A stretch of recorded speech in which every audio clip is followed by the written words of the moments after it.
Hello, insatiable listeners. Allie here. I want to let you know about my A Path Forward workshop that I'll be presenting live in the cities of Los Angeles, San Francisco, Philadelphia, New York, and Denver. Traditional goals like lose 30 pounds or cut out sugar do not work for the seasoned dieter. What those do is it gives you more rules, more restriction, and more rebellion, and that gives all the power to the food. In A Path Forward workshop, you will learn your one true goal that gives you the power and enables you to achieve your health and weight loss goals. I hope you'll join me in these live workshops as I'd love to meet so many of you in person. Visit my website, allieshapiro.com, A Path Forward workshop for all the details and to sign up. I can't wait to meet you. I think that creativity, creative expression, self-expression is necessary for emotional health because we are what we make. And if we don't make anything, we're not going to know who we are. And if we don't know who we are, that enables other people to tell us who we are. And that is very dangerous. Attention is very empty, really. And yet when it's all you have, you kind of think that it's oxygen because when it's taken away from you, suddenly you're in the cold and the dark and you feel invisible.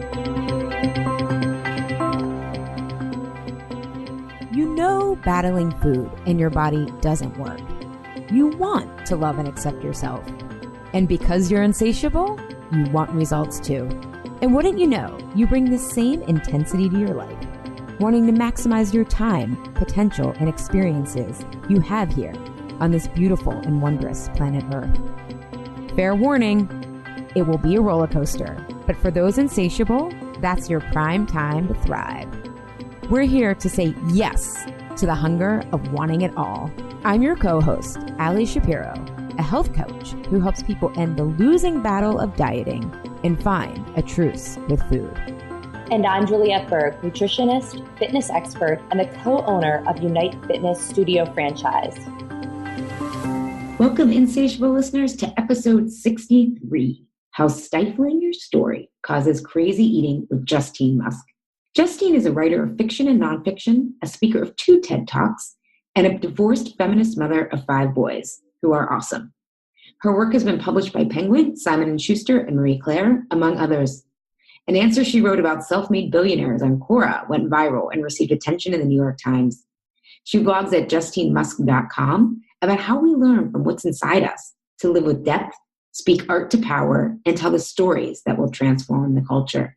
In today's episode, Justine and I discuss how telling and healing our story is essential to ending emotional eating, how to not lose your voice when it gets hard, including how Justine survived the online vitriol that came when her divorce to Elon Musk went public, and why creativity is one of the most important prescriptions to discovering and expressing your story. You're going to love this interview. Enjoy. Welcome, insatiable listeners. I am thrilled today to have Justine Musk. Justine, you were on my bucket list of interviews. Oh, good. Thank you. So just cross that off my bucket list, being on somebody's bucket list. So, Justine, you are a fierce feminist writer. And I remember when I was new to the online world and everyone was kind of love and light and the creative journey. And I was like, oh my God, I'm doing this wrong. And I stumbled upon your writing. I'm doing this wrong. Right? That's what you think in the beginning, that there's a right and a wrong way. And I found your writing and I was like, who is this woman? And it was so clear. And it was, wait, this creative life, this sense of power, especially for women, is not all puppies and rainbows. I know. And I think what people don't think about is health is one of the most important metrics is power to me in our health and having agency. And your writing is a lot around this and the heroine's journey. And so I wanted to have you here today to talk about your own heroine's journey, how it's different and all of these great things, because for people listening, great writers are also great thinkers. You have such a unique take. So thank you so much for being here. I'm so thrilled. Oh, my pleasure. Absolutely. Thank you for having me. Yeah. So one of the things that you, in one of your TED Talks, you talk about wounded people tell better stories. Yes. So will you talk about that? Because I think so many of my clients, they feel like they're alone or they're wrong or, I'm the one who has all this baggage. And then you come out here and say, wait, but that's interesting. Yes, it is. So I'd love to hear how you kind of formulated this and what went into that thought process. Well, we live in a culture that has such an emphasis on positive thinking and positivity. And I have come to believe that all of this emphasis on putting a smile on it and turning your frown upside down and that kind of thing is basically another way of stifling the inner life. It's another way of dismissing everything as, oh, that's drama. Don't bother me with drama. But drama is where the inner life, that's where the soul lives. And that's where those are our feelings that really tether us to reality. Otherwise, we can get lost in the voices in our head that are telling us like a million different things from a million different angles, because not all those voices belong to us, right? We've internalized a lot of them. So, and also as a writer, I know that the whole point of a story, this comes to mind frequently. And whenever I hear people saying, tell your story. And I do the same thing. I say, we have to tell our stories, but stories are about struggle, because struggle leads to transformation. And you can't tell that story and how these events that you went through changed you, which is what a story is, without being vulnerable.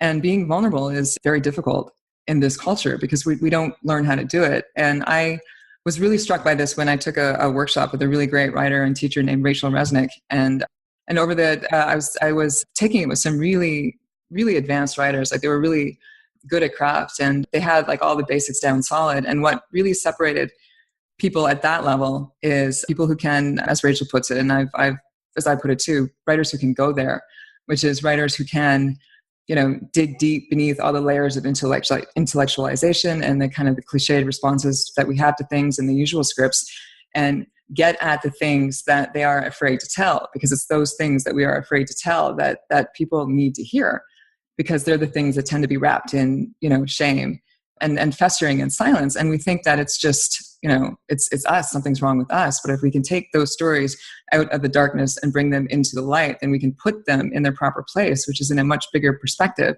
And we can see how, we all share these experiences and we're all basically the same in many ways.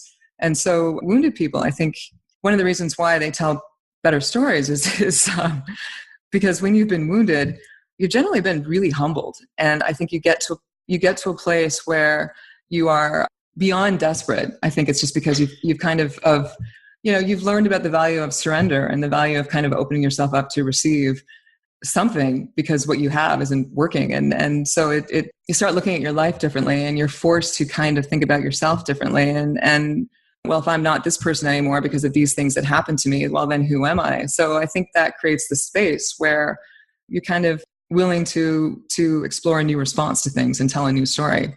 And when that story is coming from a place of authenticity and pain, that's what other people can relate to, because we always want to find those stories that we see ourselves in, those stories that connect with our inner lives. Yeah. And I think that's, you write a lot about the heroine's journey. And for listeners, there's Joseph Campbell wrote, he was this mythologist and he outlined the hero's journey, which we know that in our American culture. Maybe we don't know the hero's journey, but in the Quora post that you wrote that went viral, you talked about Steve Jobs and your ex-husband, Elon Musk, and all this stuff. We know these external stories, but the heroine's journey, which I think men and women to really go through that, go through the healing and the gifts of the wound, have to go through a heroine's journey, which is it's so much more internal, and we don't see those. I mean, even I remember I did my research on you, and you talked about when you were a girl writing, and like you sensed that the stories that you wanted to read weren't there. And I think that's largely because women's voices and the story often that goes with the descent of the heroine's journey is absent, because we don't want to know about struggle. We just want to know about the upward mobility, right? Let's just go from the failure to the commercial success. That's true. And I think I've come to believe that, I no longer think of it as the hero's journey. I think of it as the heroic journey, because I think, one thing that Campbell did do was that, he was a guy, he was interested in his perspective, and he was coming from his perspective, which was a very male perspective. And to him, women were like the destination. Like women didn't have to go on a quest, because we were what the questers were coming towards, right? We were their rewards. And so I can't think of any woman I know who would agree with that. We are on our own quest too. Like everyone is on a quest. And somehow like that when you look at the heroine's journey, what it is it's the descent into the underworld. And of course, heroes take it too. It's all part of the same journey, the heroic journey. And it just so happens that It is the inward journey. It's like it's the psychological complement to the external journey. And it all goes together. And so it just happened to be gendered. It's yin and yang. So you've got the yang going out into the world and killing the dragons or whatever. And then you've got the yin, which is inward. And it's also about, it's about having things happen to you that kind of like rip you apart or like, well, that's a very strong phrase, but basically that strip away all the layers of your identity until you're kind of until you really are your most naked self. And then you have to reintegrate all these parts of yourselves that you exiled long ago. And so it's all about how your struggle turns you into the kind of person who can become the kind of person who can achieve success in the external world. You can't separate one from the other, and yet we are a culture that does that. And so I think as a result of that, you get people who think that they can go on external quests and slay the dragons or get the reward or whatever, and yet they don't transform, so they don't get that depth of soul that's supposed to come along with the rewards, and that allows them to go back to the community and restore their community or transform their community, because that's the end point of the heroics journey. It has to do with community. It's not just personal glory. But then with women, the heroine's journey was acceptable because you don't go anywhere as a woman. You go down, you go up, you transform, and then supposedly you transform in ways that forces the people around you to transform and your community to transform, because you change part of the system is forced to change around you. But there's no next act there. So it's like we need women to, go out into the world and kill dragons or slay dragons or, like take the reins of power. We need women to do that too. And we need men to, go down into the depths of themselves and deal with their woundedness and their vulnerability and evolve and transform. So it's all about becoming whole as a human being. And somehow we've just kind of disconnected the two. And I think that's a real shame. And I think that's causing a lot of damage in the culture and a lot of damage to men and to women. Yeah, I think a lot of times we use the word feminist, people think it's like you're against men. And it's like, no, you're not benefiting from this either.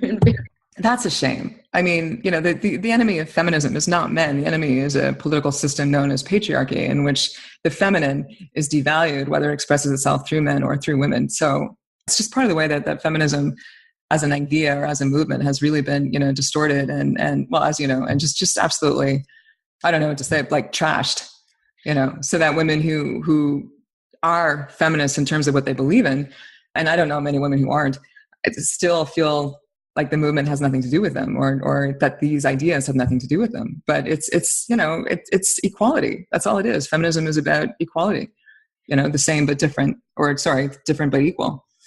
Well, yeah. And I feel like if you really go on a heroic journey, and I love the calling it a quest, because it's not linear, right? When we say journey, right, we think it's like, it's true. Yeah. We're like all over the place.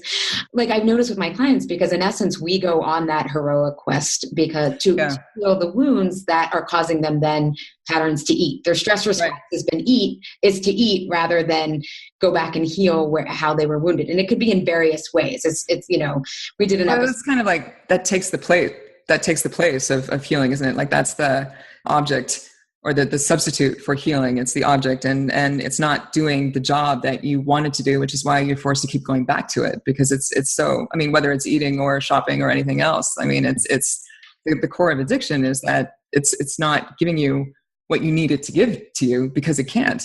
So exactly. But when we do a lot of this emotional stuff, but it's while we're testing and really seeing, trying to find the gift and, they're sensitive. And so we're trying to give them see the gift in the wound, but they have to go out and test in the world, because you can't just change your inner experience without having some sort of real feedback in the world. So I love that. That's a really important point that I just kind of had this aha of, like, you have to have both. Like you can't have both. Because then I imagine I would just be like, turn into a martyr. Like I have all these feelings.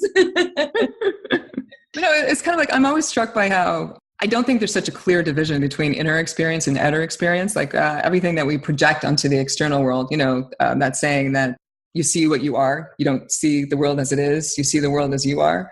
I mean, when you think about what that means, it's like I am the world and the world is me to a certain extent, because I see my own experience reflected back to me. And so I think by exploring the world, you want to find those points where you feel that sense of resonance between the inner world and the outer world. And you feel a pull or attraction, or you feel something that really hits you on a really deep, primal, visceral, emotional level, because I think that's a sign that can lead you into a deeper part of yourself, and that, can lead to transformation. But it's like you can't have internal exploration, or, you can't explore your soul without exploring the world, because by exploring the world, you are finding out about yourself, and that's part of soul making. So yeah, I love that was a bit of a ramble. I have to. No, I love it. I love this heady stuff.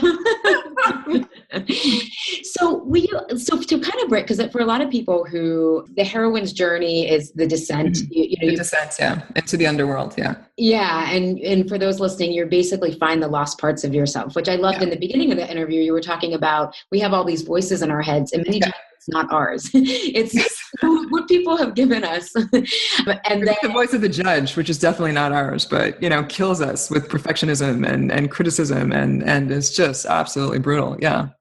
So to inner tyrant. Yeah. Oh my God, totally. But the challenge is knowing my clients are always like, well, what's real life and the judge? It's like, well, the judge gives you no options. It's very black and white, right? It's like, no, this is the kingdom of God or something. The judge is the loud voice that you hear all the time, very easily, without even trying. That's a great way of describing. Your soul is much like your soul's a very tiny voice. The voice of the mouse. But to bring this to life, will you share with people how because a lot of my clients start to realize that a lot of their food issues are because they've lost their voice, they've lost their preferences. And so will you share about your own heroine's journey, how you really lost your voice from the age of 8 to 13? Because I think that's a lot of us don't even think about going back that far. But the origination of our wounds, I think, often start there. And then if we don't heal the patterns, we just build up the pattern to have more and more armor rather than being vulnerable, right? So will you share with that? Because I think it's so important for people who are trying to find their voice, and what's the judge versus what is my soul? And this isn't a 3-step process. Well, I was very lucky in a way, because I discovered writing early on. And so even if I didn't feel I had my voice even if I felt like I didn't know how to assert myself or stand up for myself in the external world, and I had a way of being, say, overshadowed by certain other personalities, more dominating personalities, I was always writing. And so I discovered who I was through my writing. And at the darkest time of my life, I kind of came back to myself through my writing. One night I was literally sitting, and this was after I had a baby who died he died of SIDS at 10 weeks. And then I went through a gruesome divorce. And at one point I was sitting, in my bedroom and going through my live journal, which was my first blog, although I don't really know if people consider live journal a blog, but it was what I did for about 7 or 8 years. And I remember just kind of realizing this is who I am, this voice that's in this journal online of all places, this is me. And it was as if my this other self, this writer self, had kind of thrown me a rope to kind of lead me through the maze of what I was going through, and kind of bring me back to the world of the sunlight and daylight. So it's one reason why I believe so much in the value of creative work, no matter who you are or what you do, or no matter what it is that you do. I think that creativity, creative expression, self-expression is necessary for emotional health, because we are what we make. And if we don't make anything, we're not going to know who we are. And if we don't know who we are, that enables other people to tell us who we are. And that is very dangerous. And, and that's when you get into, well, which voice is, the voice of my soul, and what's real, and what's all of this static that I picked up because I've been disconnected from the voice of my body. I've been disconnected from my intuition. So I'm not sure where to go with that. But that was really powerful, though. That struck me about if you're not making things and you're not making art, then you create a vacuum. And art can be, art can be starting a company, art can be, making music, art can be the relationships that you make with other people. Art can be whatever it is that you feel compelled to make, because it's an expression of who you are, what you're drawn to. And sometimes it takes a long time for your art, the particular expression of your art to come together, because, you have to find the skills, you have to find the medium. I mean, sometimes you don't realize what you are meant to do until, say, you pick up a violin and it's like, oh, well, this is me. I don't know how, but somehow this is me. Or watercolors, or, you walk into a lab for the first time and, something's really calling to you, but it's that drive toward wholeness. And I think, creativity is a big part of that, because we are called to what is trying to complete us. And it's not another person. It's that part of ourselves that wants to grow and needs to. Yeah. And I like that you use the word wholeness, because ultimately I think that's what health really is. It's not, are you diagnosis free? Do you weigh this? Are you eating this? It's, are you alive? And alive doesn't mean everything's going your way. I mean, that would be great. No. And it doesn't mean perfection. And it doesn't mean always being your quote unquote best self. I mean, it means it comes with the mess as well as anything else. I mean, one of my favorite quotes is by Jung when he said, I would rather be whole than good. And yes, I love Jung. Yeah. Ahead of his time. Oh my God. Yes, absolutely. Yeah. My sister's so funny though. She studied like comparative literature in undergrad, and not that, I mean, literature, this is related, but she was like, come on, psychotherapy was starting to look like a Jewish conspiracy. So they brought Jung in so that, they would have like a Goya. And I'm like, that's not true. He was the bad boy. I know, exactly. The others were like, what is this mystical mumbo jumbo? Who are you? But yeah, thank God for him. Yeah. So I think that what you're saying is there can be gifts in the wound, gifts in our wounds, if we really are willing to take that descent and then come back out into the world. Yeah. Yeah. Well, it's kind of like, I was thinking of the saying the other day, the cure is in the wound. And it's kind of like, you look at what's broken you and somehow in that is the answer to what will save you. I mean, I'm not sure that this can apply to every single thing, but I always found that a really intriguing idea. And what always intrigued me about the gift and the wound was how connected I feel that giftedness and woundedness tend to be. I mean, in the people that I've seen and myself, like, for example, I have ADD. I have a brain that doesn't really filter things the way a neurotypical brain does. And so I remember talking to my therapist about this once, and she said, well, that's why you write. You write because your brain requires that in order to organize your experience. Otherwise, everything's just kind of like a jumble in your head. And of course, you look at what creativity is, and creativity is the ability to make unexpected and unusual connections between a lot of different elements. So when everything is coming into your head all at once and like sloshing around in there, it's a lot easier to find relationships between things than if it was just coming, if stimuli was just kind of being filtered in one at a time. So, and I really do believe that's why creativity is so linked to madness, because that's you can present a very unique way of understanding experience and a very creative way of expressing it. And it's like, if it works and other people get it, you're sane. And if it doesn't work and nobody gets it, you're insane. Like that's kind of... I know. Well, I think, that's really interesting, because I think for people listening, I think at the time, I think dieting is kind of insane. Yeah. But if you use that, if you realize that there's a wound there, an emotional wound, and it's part of repetition compulsion and trying to heal something. Yeah, that same quest can be, rather than, for me, it used to be filled with shame. But then once I realized what it was really about, and going back into, for me, it was health wounds, but I like that. It's like all how the lens you put on it, right?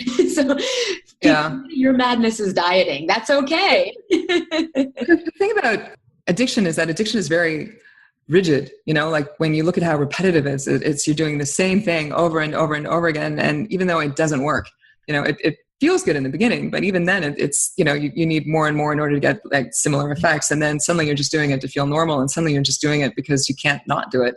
And I think part of that is because you don't know what else to do instead. And so there's and I think because there's so much woundedness behind the addiction that the addiction becomes like a door that you are holding closed against the pain that's, all behind it. And you're afraid that if you remove the addiction or you stop the addiction, then the door is going to like spring open and all this pain will come at you. And yet you have to go through that process in order to find a different way of a different quest, let's say, or finding a way even to get moving on the quest again, because it's like addiction just kind of like yanks you off the path and keeps you in a cave for how many years.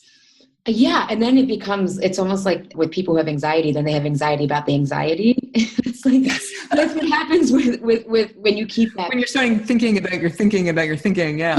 Yeah. Exactly. Yeah. So one of the things about the heroine's journey or the heroics journey is that you are at some point going to have to go your own way, right? Like you have to be From the grounded. beginning, yeah. Yeah. And I thought it was really interesting, and we were kind of laughing before, but you wrote an article in Marie Claire, right? At like in 2010 about being a starter wife. And I'm just going to read a couple. It's 2010. Oh my gosh. Yeah. But I love this. And I wanted to ask you, how do you pivot? Because from like, how do you stay the course? Because there's so many shiny object detours. And so you wrote, so this was, I mean, I mentioned it briefly, but for people who don't know, you used to be married to Elon Musk, and then was married, no longer married. Yeah, previously married. And you wrote a piece for Marie Claire about being a starter wife. And you said, I did not come up with that title, by the way. I just have to say. So that was somebody else's title, yeah. It's great. The whole piece is great. And so you said, I barely recognized myself. I had turned into a trophy wife, and I sucked at it. I know. I love that. I laughed out loud. I was like, I wasn't detail-oriented enough to maintain a perfect house or be a perfect hostess. I could no longer hide my boredom. I love this. When the men talked and the women smiled and listened. I wasn't interested in Botox or makeup or reducing the appearance of the scars from my C-section. Oh my God, yeah. And then I love this part. You said 1 month. So then you guys went into couples counseling, and you said 1 month and 3 sessions later, he gave me an ultimatum, meaning Elon, either we fix this marriage today or I will divorce you tomorrow, by which I understood he meant our status quo works for me, so it should work for you. Right. And, you know, he felt, this was so intriguing to me. He filed the divorce the next morning. I felt numb, but strangely relieved. Mm-hmm. So how do you, like, because here you have, I imagine it's like, I mean, I know in the article you talked about when you guys first got together, it was like a part, you know, it wasn't the glorious that we see now. No, we were sharing a tiny little apartment an apartment in Mountain View. And we had like this churning succession of roommates, and his car was always breaking down. It was a beautiful car, but it was constantly breaking down. And so where we started was so different from where we ended up. It still amazes me now. Yeah. But where you guys ended up though, in that process, like you lost some of yourself, right? Wouldn't you say that? Yeah. Oh, absolutely. Yeah. And so how do you, like, I imagine people who are less convicted of themselves would be like, oh my God, I have to give all this up. Like but you did it and you were like relieved. So is that like a soul moment where it's like, this is a match? No, it was absolutely, it was soul survival for me. I really thought that I was dying inside. It was that bad.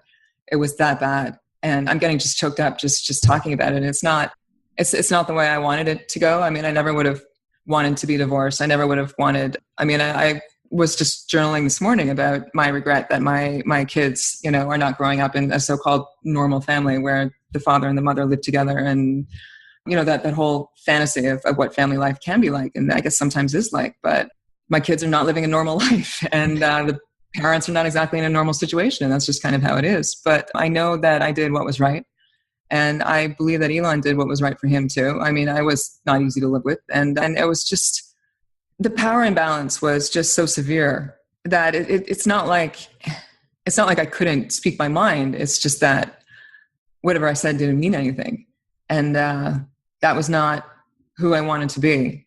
And I just had this increasing feeling that I was in the wrong life. And which I imagine is a lot like feeling you're in the wrong body, like something is severely wrong here. And what are your first steps after that? Like because I'm imagining some people listening, they're like in this rock bottom place, or this, like, this is not the way I thought it was going to go. Right. Mm-hmm. I'm still feeling like that about the election. Right. Yeah. And like, how do you start? I mean, you're descended, as part of like ascended, hopefully. Yeah. It's like all of it, right? It's like, everything. Well, the thing about the underworld is that you kind of like, I think one way that the heroine's journey does differ from the hero's journey is it's always presented as like one trip down and then one trip up. And I really don't think it's like that, especially for women. I think we go to the underworld a lot. We come back, sometimes we make short trips. Sometimes we make fairly shallow trips. And sometimes we're under for like a long time. But if only, and I think about this a lot, particularly with teenage girls, who are experiencing depression and they don't have the bigger adult perspective through which they can frame their experience. And I think, if we just talked as a culture about pain as initiation into like a higher consciousness, if there was just a sense, so that even when you were underground, and if you just had a sense that there's a higher purpose here, that there will be meaning to this, even if I don't see it now, like there is an end point. And so I discovered the heroine's journey I discovered it through the myth of Persephone. And a friend of mine took me to one of those goddess workshops that at the time I would have completely rolled my eyes at. I'd be like, my God, why am I here? This is so very California. And I was a total snob that way. But one of the goddesses that was presented as an archetype, and this whole thing got me fascinated with archetypes too, was Persephone, and Persephone's story about how, she's yanked into the underworld. And by this event that like literally the earth is crumbling beneath her. Like she literally loses the ground beneath her feet and she goes down. But then while she's there, and then there's this whole thing about, her mother going to Zeus and whatever and saying so it's largely her mother's story in a lot of ways, but I was never interested in that part. I was interested in the Persephone part. And I was struck by the fact that when Persephone has the chance to leave, she's been given a, get out of jail, go free card.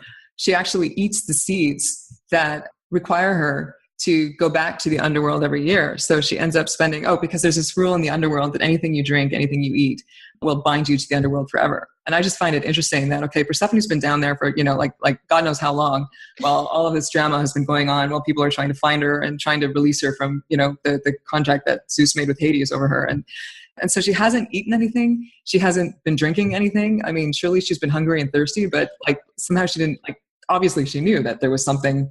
You're in the underworld, you don't eat the food, you don't drink the water. So she has a chance to go, and it's then that she eats some seeds.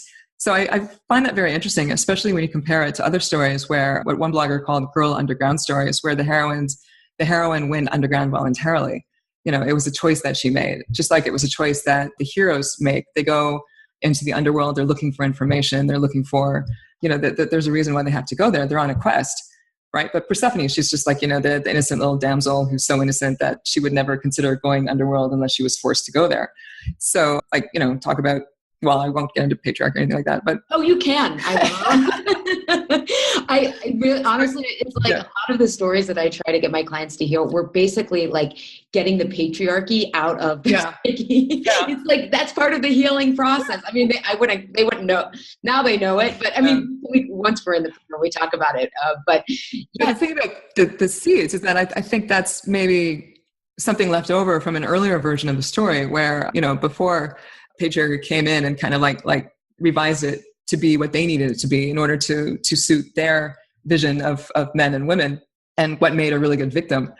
So, but anyway, long story short, slightly shorter. What really interested me about the Persephone story was that she goes from being a victim to a queen. Ultimately she's like the queen of the underworld. She's pretty powerful. She, shows up in later myths, especially there's one involving another girl named Psyche. And so she's the strong, goth queen. So how does she get from victim to goth queen? And it's that road of, which basically is like, how does she get empowered to be that? And we don't have a story explaining that, which I think is very interesting in this culture. It's like saying, okay, well, take back your power, but it's like, how do you do that? Like, what does that even mean? Empowerment. What does that mean? And so as a result, the word gets used to sell everything from like makeup to plastic surgery to like whatever. Some marketer finds a way to put you can empower yourself if you buy this or if you do this. But anyway, but Persephone actually did become empowered. And so I'm just kind of interested in how she did that. But at the time, what struck me was that how she became a guide to lost souls. So she's down in the underworld. And so in my mind, what she did was that she was in this horrible situation. She'd been kidnapped and abducted and raped. And yet she somehow found meaning in the struggle because what I imagined she did was that she started talking to the people who were down there, or she started encountering, these lost souls. And she was so humbled by the experience in the way that we talked about before that it's like the pain of others resonated with her because she recognized her pain and their pain. And so it's kind of like, so instead of saying, well, I'm just going to make the best of this, she said, how can I put this to use for other people? How can I use this to help other people? And that gave her a purpose and a way of seeing that even though this wasn't the life that she chose for herself, because she never would have chosen this to happen, that she could still come to terms with it and make something productive of it and become, somebody who was telling her own story instead of having a story told over her or, about her. So that was what I needed to kind of make me realize that, well, my story's going someplace too. And at some point I will also, go back up into the spring world and I can be a guide too. I can use whatever it is that I've learned in order to benefit others. And there's something really healing about that because it connects you to the world outside of yourself and outside of your own pain. And I think that is so important. It is. And I think that's the ultimate form of agency power is you're going to choose what this means, not what, this means or whatever. And I know creating my business is healing to me, emotionally healing to me, as going through chemo and radiation was physically, but it was like, I was no longer a victim of poor environmental regulation because pesticide exposure was a contributor to my cancer. But I was now like, no, this is what it's going to mean. I'm going to help others out of this, and so this is my dharma, basically. Yeah. Yeah. And I think you bring up such an important point about it's helping others, because I think in the empowerment world and self-help and sisterhood, not all the time, but it kind of turned into, some of it has turned into narcissism. It's like more about me. And it's like, no, we heal when we're in community, I think. We heal when we're in community. And one of the things I've noticed about all of this, tell your story, is that there's so much emphasis placed on individual empowerment, like what it means to tell your story and having a voice and all of that, that we've kind of left out the fact that the reason why we tell stories is to come into community with other people. And the reason why we tell stories is to kind of like weave our personal experience into this larger picture of what it means to be human. And that's how we kind of like figure out who we are, and we relate to each other, and we develop empathy and all of those things that allow us to be human. So there's, we need more of that. We need more talk about community, and we need more talk about context, and we need more talk about how one of the reasons why we need to tell our stories is because stories create context in which we can understand other people that before were maybe like strangers to us. And, this culture is certainly not suffering from an excess of empathy. So I think that'd be a very good thing. Yeah, it was actually my cousins and I, we all celebrate Festivus, and we got on the subject of like white male privilege. And this one woman was saying, I'm sure that went very well. Well, actually my cousins are pretty like, we grew up in a very progressive family, but this one woman there that is Lebanese, she brought up a really good point. She was like, no, we need to encourage white people to explore their whiteness so that they can understand that that's an identity, not the norm, or being a male is the norm. And that reminds me of like, that's when you're telling your story, you're able to say contextually, this is where I fit, whatnot, rather than my pain is all encompassing or my identity is all encompassing. So. Well, I think one of the things I've noticed about, being a privileged person is, and I was not born into a privileged family by any means. So I've, had experienced life at kind of different price points, for lack of a better way of putting it.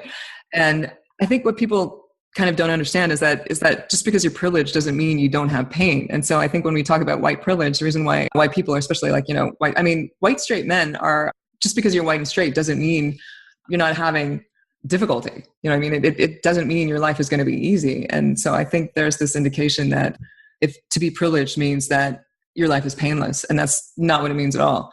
So, and you can be privileged in some areas of your life and not privileged in others. You can walk into a completely different room and be in a completely different group of people, and suddenly your status drops and you have no privilege anymore. But so it because we don't talk about it, we don't really understand those nuances, and we don't get that richness of conversation that would, I think, really help people understand each other's experiences more deeply. Totally. So speaking of nuance, one of the things that's been so helpful for me in my work is something that you wrote about the difference between attention and recognition.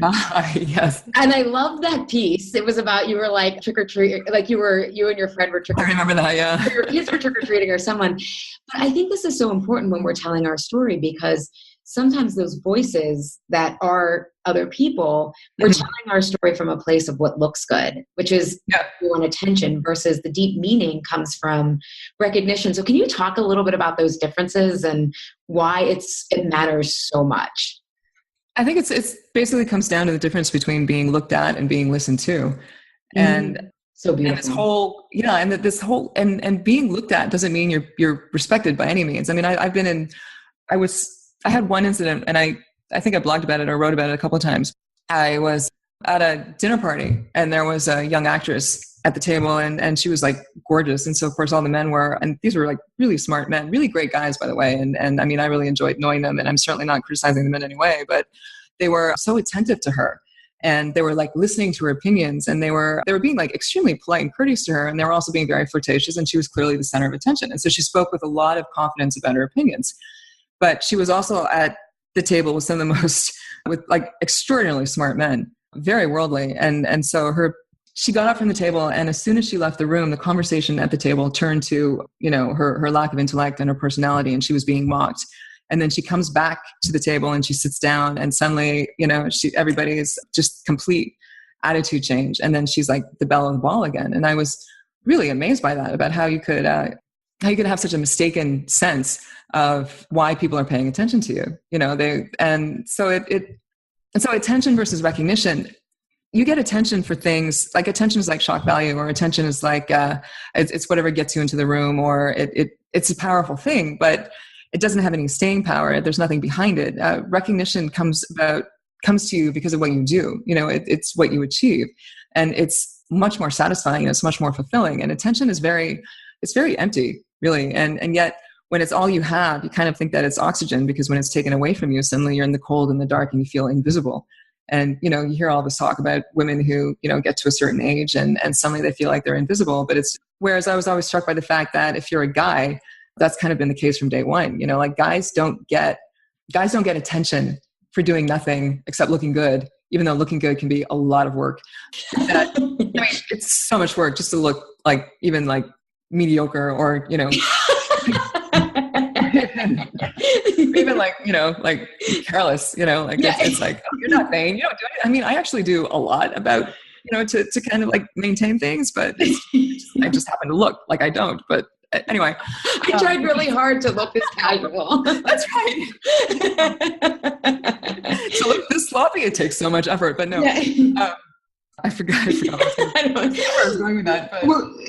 But, I will say that I think that's the insatiable. Oh, I'm sorry. I have to interrupt because I know this is where I was going. The point that I wanted to make was that attention is fine and recognition is fine. But I think what happens with girls in particular is that they don't learn to discern between the two. They think that attention is a form of recognition because nobody's teaching them differently. And so as a result, they think that they're being listened to because their opinions are sound, when really they're being looked at, and they're being, nobody's listening to them. They're just like looking at them and hoping that they can have sex with them later. You know what I mean? And that's actually like really, and then they get a brutal wake up call when the thing that was commanding such attention for whatever reason is taken away from them. And I live in Los Angeles, so it's taken away, pretty young age. It's the window is not all that big.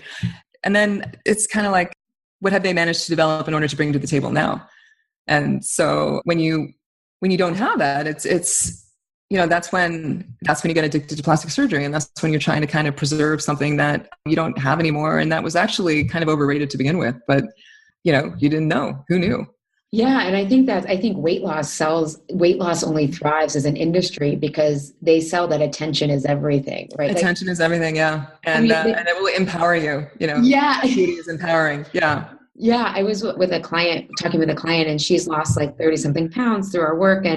But she's also a really great she's in the medical profession, and she had a really wonderful story of someone that she helped rehabilitate. And we were talking about, she's like, people are starting to notice that I've lost weight, but it feels nothing in comparison to when someone said, oh my God, I can't believe this rehabilitation job you did. Exactly. This person, and she's like, it just feels so different. Yes. And I'm like, yes, and that's what we need to develop, because the attention is insatiable. It's an insatiable place to be. Yeah. So I love. You can be addicted to attention because you're never going to get enough of it. If that's all, if you're looking to that to feed your self-esteem, it doesn't. And that's why, I've heard more than once, and I've talked to people in the industry. Models are some of the most beautiful women on the planet, yet they're also some of the most insecure people that you will ever encounter in your life, because you're dealing with criteria that is set by an external agency that's constantly telling you whether you measure up or you don't. So that's like, talk about voices.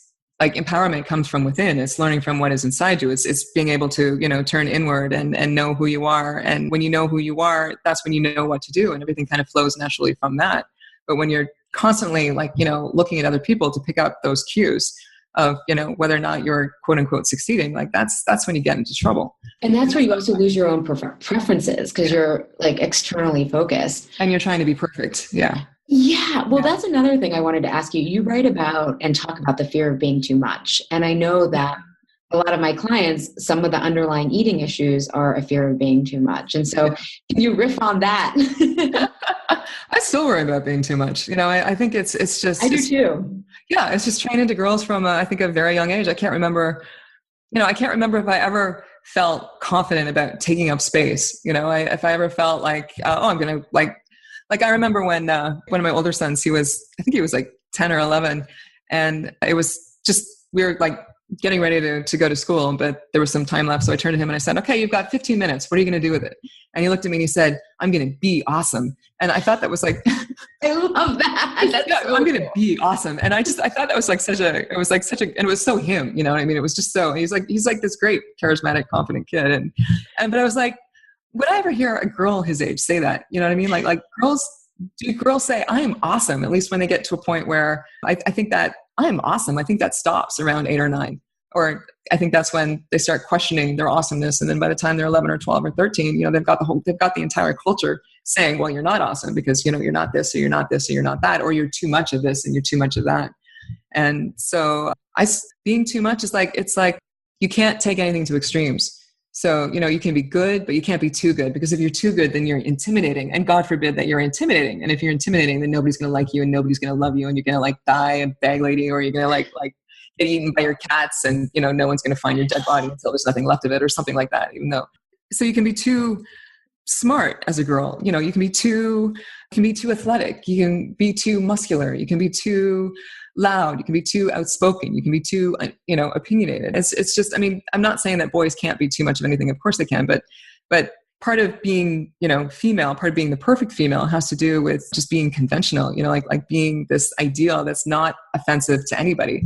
The moment that you start to get under somebody's skin, or the moment that you start to, be interesting is, that's an important point. Because you're not going to be likable, or rather you're not going to be liked by everybody.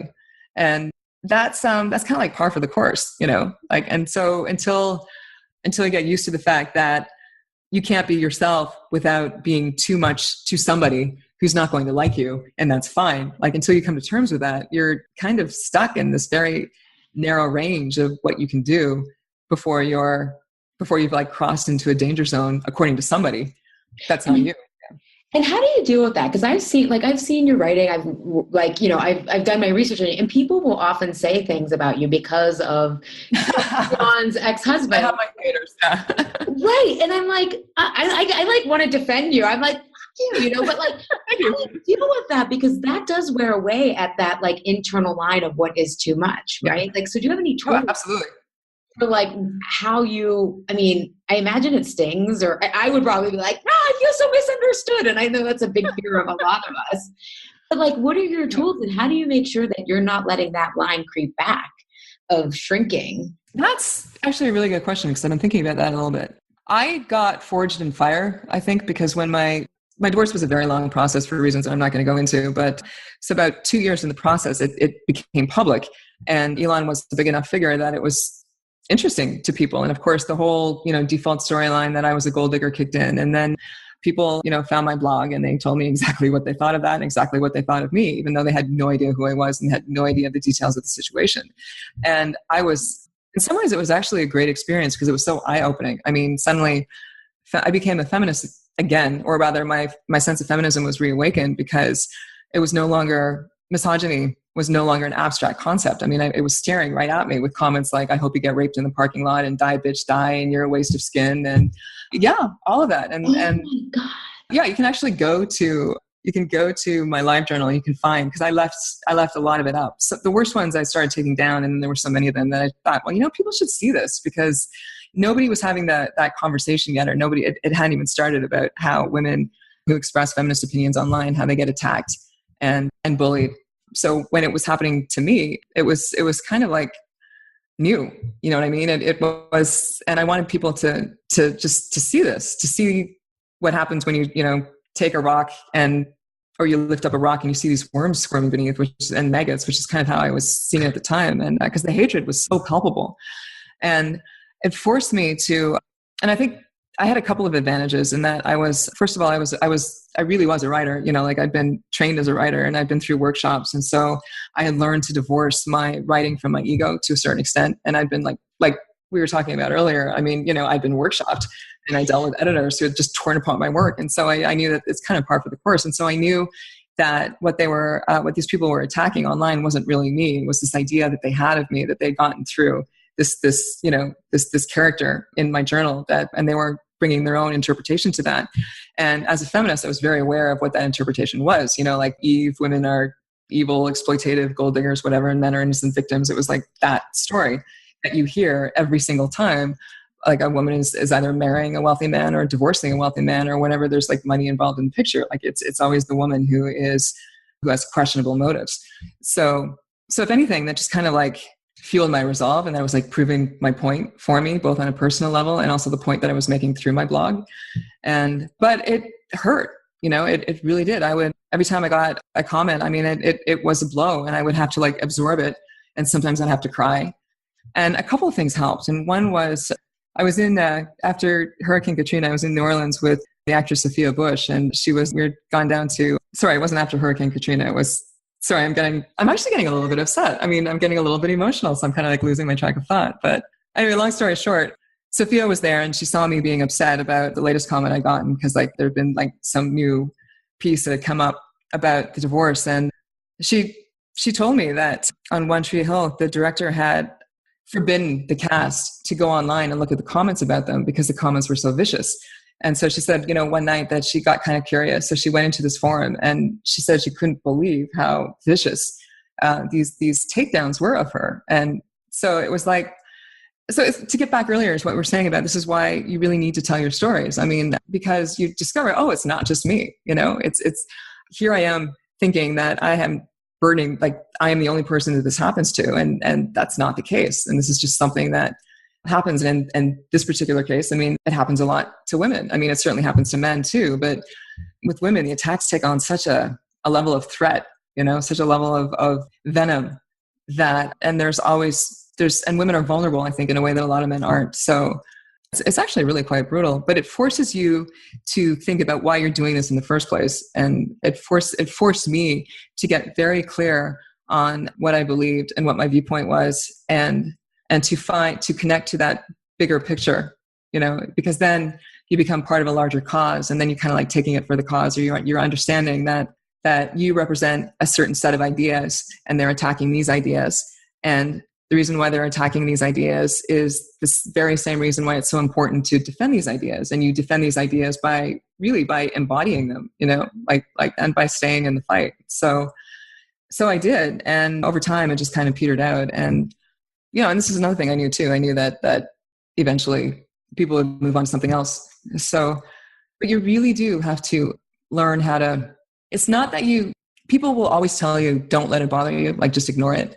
And I think that's really useless advice because you are going to take it personally because on some level it is personal. What you do learn to do is that you learn to move through it really quickly. And Brene Brown, I think, writes about this in one of her books on shame, because the whole point of these comments is to shame you, to make you feel small and destroyed and ashamed and isolated and alone, and so that you'll like sit down, shut up, go away, whatever.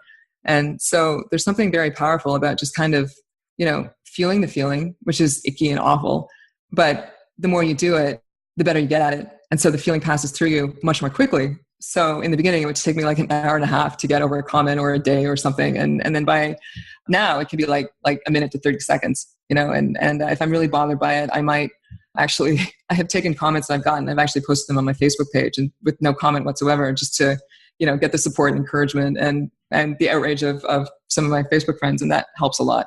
And that's the thing too. It's like when you can't be, if you're going to stand for something, if you're going to have a strong, interesting, fascinating viewpoint that's fascinating to some people, then you are going to repel a lot of other people. So, you can't have fans and supporters and without having the non-believers. But it's having the believers, like having the people who do support you. That makes everything worth it. And so, one email from somebody who believes in what I'm doing and who's been helped by something that I wrote would just justify every single icky, ouchy feeling or like disgust at some of the responses that I got on my blog. It was a no-brainer. So it was like, I always got enough of that support to keep me solid. So again, community and perspective and being part of something larger than yourself. Yeah. And what I think is so important about your answer is you're like so smart. You can even understand the narrative that they're projecting onto you. And I think a lot of my clients are super heady. Well, it wasn't a subtle narrative. Right. But it's not a very mysterious narrative. It's not hard to figure out. Well, but you think in narrative, right? Like I think a lot of people who I'm learning about narrative from Carlos. Like if you don't know, like, oh, this isn't so much this, like this how they see the world.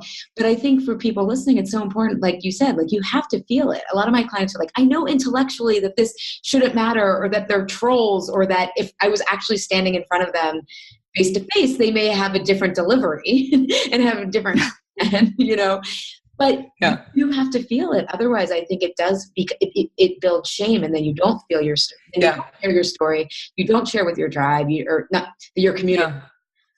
So thank you. You can't. I think it's you cannot repress your feelings. I mean, it doesn't mean that you need to act them out, but you need to acknowledge them and feel them and just let them go. And if you don't feel them, you're not going to let them go. And the thing is too, is that if you suppress all the bad feelings, you also suppress the good feelings too. And I experienced this after the death of my child. I mean, you go numb. And you go numb in order so that you don't have to deal with the pain and the loss and the shock. But then you also don't get the joy, and you don't get the pleasure and the sunlight and the autumn winds and just, like a really good cup of coffee or like a gesture that a friend makes for you. I mean, it's like you're when you go dead in one area of emotion, you go dead all across the board. And so that's no way to live. Do you find that the more that you become whole and go on these heroic quests, that the bad and good feelings there's less of a good and bad line, and then you're like, I find myself more open to embracing all of it, even when I'm crying, and it's like I know that intellectually I'm like, I know this is necessary, but it also, like, my highs aren't as high and my lows aren't as lows. Like, it's just kind of, the more I do my own internal healing, the more I'm like, I don't have a good or bad charge. It doesn't mean I don't feel pain or anything, but it's just flown around by your feelings. Yeah. But have you found that too? I have, actually. I think what I've sensed in myself is a stronger center. In some wisdom traditions, I think they refer to it as a container. So it's like you have this container of stillness and peace, and that can kind of like hold all these really strong, overwhelming feelings. And so if you have a small container, that's when you get like flooded by these strong feelings, and then you act out in ways that you regret. But if you can, like, and this is, meditation and developing powers of concentration and the ability to control your attention. And these are all really important skills to develop. But it's just developing that sense of how to manage your own mind so that you can feel these feelings without being eaten alive by them, which is very hard to do. And I'm not trying to downplay that by any means, but it's just so I've noticed in myself, especially too, I started yoga 3 years ago, and that's made a huge difference. And that led me to meditation and guided visualizations and that kind of thing. And it's been really remarkable, really remarkable. And what's developing in me now is that sense of, I think of it as wild peace. It's peace, but it's not necessarily the peace where nothing is going on around you. It's like it's like being at the center almost of a hurricane. I mean, that's really not, it's kind of like being like a hummingbird. The hummingbird, the middle of the body is like very still and seems to be completely, suspended in air, but then the wings are going so fast that you can't even see them. It's just a blur. So it's like, no matter, your wings are a blur or everything around you is a blur, but in the center, your body is just completely suspended. And I think that's what it means to be centered. And so, and I think that has to do with, like you said, it's just, it's good, it's bad. In the end, it's all good. Everything kind of flows, and everything is temporary and everything is passing. So you're going to feel really bad for a few minutes or for a few months or whatever, but it's going to pass. And that helps too. Right. Well, and I love how you describe that, because it's like the payoff. I mean, the work that I do with my clients, a lot of them will say, this was challenging. This kicked my butt, and it was so worthwhile. And I think kind of for those of you listening, going on this heroic quest, developing your story, your art, it's worth it if for the only reason of you do develop a bigger container and a stronger center, which ultimately makes you more powerful. Because and it develops your sense of aliveness. Yes. And I think that's the thing, because we're so focused on being happy all the time that I think I really do not think that human beings are meant to be happy all the time. Like, I don't think that's why we're here. I don't either. It's about meaning. I think, we want to live lives of meaning, and you can be happy all the time, but then still feel that you've led like this frivolous life, because like what is the meaning or the story that you've made out of it? And when you look at some of the things that give our lives meaning, like having children, like having a newborn baby, I mean, that will kind of kill you sometimes because that's, isolating and difficult work. And yet who would say that's not worth it when you're looking at your child who's like 5 or 10 or 15 or 25 or whatever? I mean, it can be one of the most rewarding things that you ever experience. And, or, achieving any tough goal that involved a lot of struggle. So and again, it comes back to how that struggle changed you and, who you were forced to become because of it. And so I think the purpose of the things that when something bad happens to you, it's well, how is this going to change me, or who am I going to be when I come out the other side of this? And there's something called post-traumatic growth, which I think is really fascinating. And post-traumatic growth is, what Nietzsche said, it's like whatever doesn't kill me makes me stronger. And I think we really are, we're put on this earth to get stronger and stronger. And that requires adversity of some level. And we don't have to go out looking for it because it's going to happen to us anyway. And so it's just, it's part of being human, it's part of life. And that is beautiful. And it comes down to just, being alive. Like, the whole point of life is just to be alive. It's to savor all the elements of your own life and to fall in love with your life because it's yours. And you don't need any other reason to love it just because it's your life. It's nobody else's. It's been handed to you, and you get to experience it. And so, it'll be good, and sometimes it'll be bad, but it's probably always going to be interesting, And I love that. That's so beautiful. I want to end there. And then I just randomly want to ask you this question, because I was asking it when I was going through this existential reorganizing. I like that. It was like organizing. It was, because I was like, what are your beliefs about life after death and spirituality? Oh, whoa. I know it's the oddest question to end on.